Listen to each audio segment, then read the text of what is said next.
You are watching PR English Shorthand Dictations YouTube channel. This is English Shorthand dictation number 356 and the dictation speed is 100 words per minute. Ready? Start. It is well settled that the age of retirement is purely a policy matter that lies within the domain of the state government.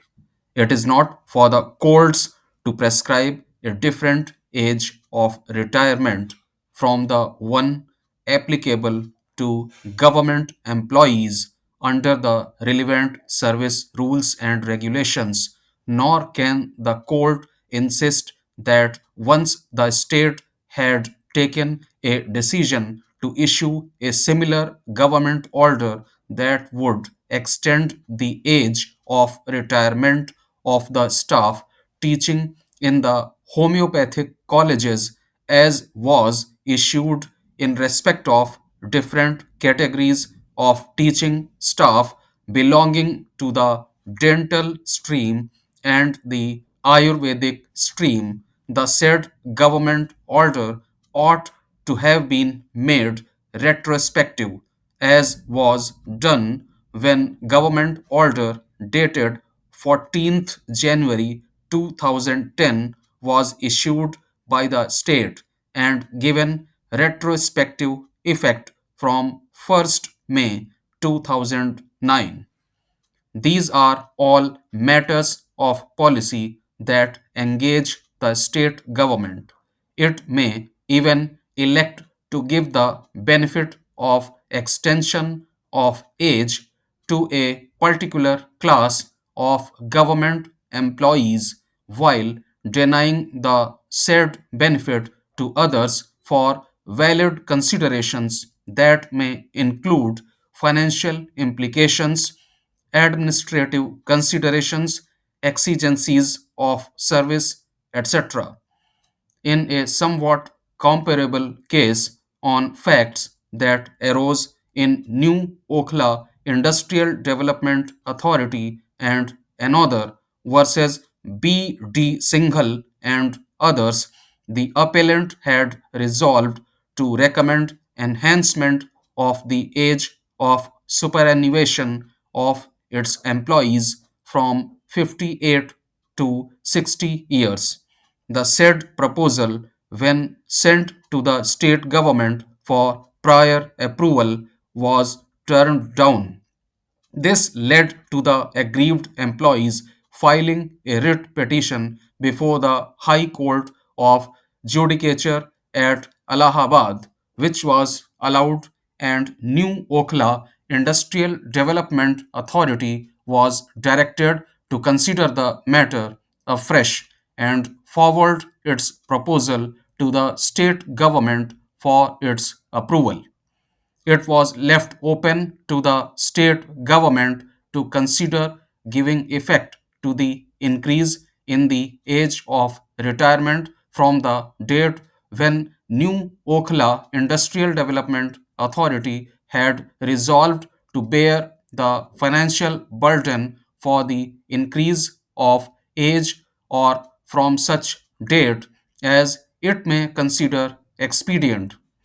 This time, the state government acceded to the proposal received from New Okhla Industrial Development Authority for enhancing the age of retirement to 60 years, but made the said decision prospective.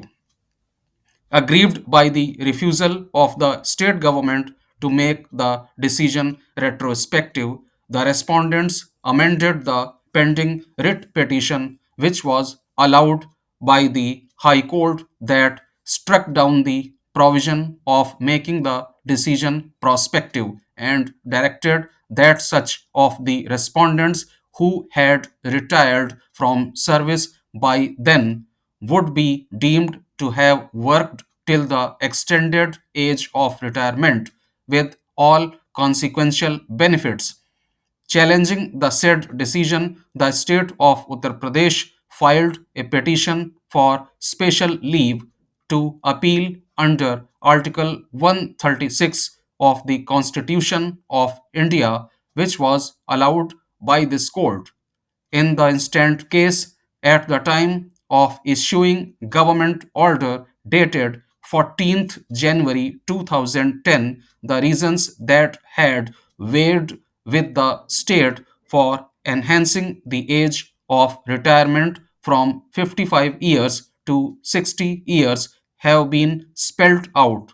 The recitals refer to the dearth of eligible hands in the middle level cadre for promotion, the fact that many postgraduate medical courses were likely to be adversely affected due to the said reason, and also the fact that retention of senior professors in service at government medical colleges would help the state government to increase the number of postgraduate seats in terms of the revised norms circulated by the Medical Council of India. Similarly, while considering extension of the age of retirement of doctors in the dental faculties under the Medical Education Service, taking note of a letter addressed by the Director of Medical Education, who stated that some highly qualified members of the senior dental faculty were due to retire and their retirement would adversely affect the research students working under them, as also hinder the conduct of some of the ongoing postgraduate courses in government dental colleges. The state permitted enhancement of their age from 55 years to 60 years.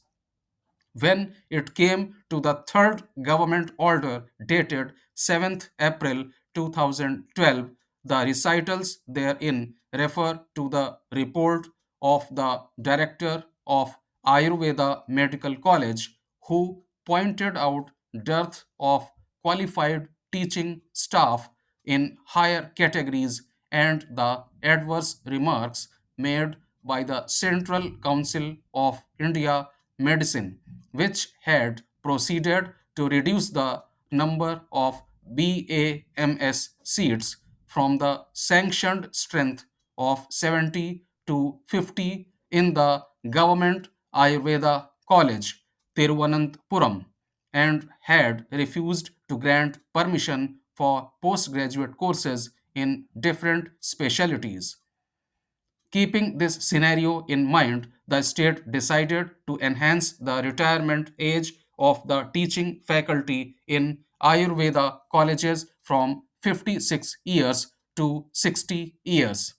Lastly came the government order dated 9th April 2012, wherein, taking note of the representation received from the principal of the government homeopathic college Thiruvananthapuram, similar benefit was extended to the teaching staff in homeopathic colleges.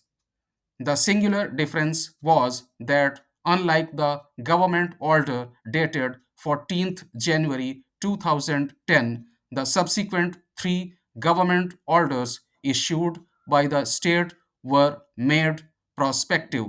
thus denying any relief to the teaching faculties in the dental, Ayurvedic, and homeopathic streams who had superannuated in the meantime.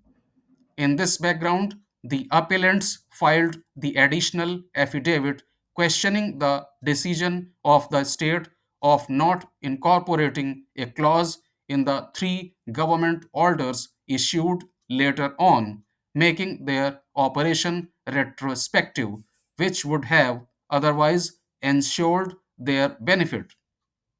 Had the matter stood as it was on the date when the impugned judgment came to be passed, perhaps the appellants could have advanced an argument that the action of the state must be expected to be fair and reasonable and in line with the guarantees extended under Article 14 of the Constitution of India, and that there was no rationale in treating them differently when doctors and professors from all streams teaching in medical colleges in the state formed a homogeneous class and are governed by the same set of service rules and regulations.